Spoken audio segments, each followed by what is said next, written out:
क उच्च प्राथमिक शाळा वखे या महावाचन अंतर्गत अकबर बिरबल के किस्से हे पुस्तक वाचत आहे। नमस्कार, मी मानवी संजय सुशील। मी महावाचन महोत्सव याच्यात सहभाग घेतला आहे। या अंतर्गत किरण प्रजापती लिखित अकबर बिरबल के किस्से हे पुस्तक वाचत आहे। यात छोट्या छोट्या चोरांची कथा आहे।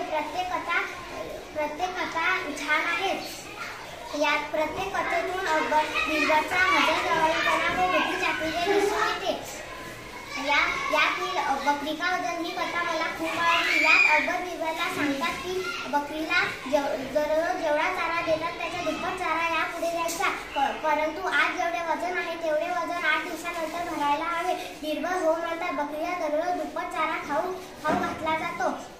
बरोबर 8व्या दिवशी वजन केले जाते, परंतु ते जेवढ्यास तेवढे भरते, ते वाढलेले नसते। अकबर विचारतात, बिरबल हे असे कसे झाले?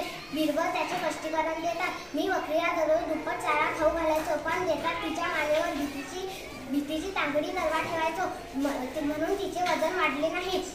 अकबरला कळलं नाही। बिरबल सांगतात की जेव्हा बकरी चारा खायची तेव्हा तिच्या डोळ्यासमोर हातात सुरा घेतलेला कसाही उभा करायचो, म्हणजेच कुठल्याही प्राण्यासमोर कितीही छान छान खायला दिले, परंतु मृत्यू जर जवळ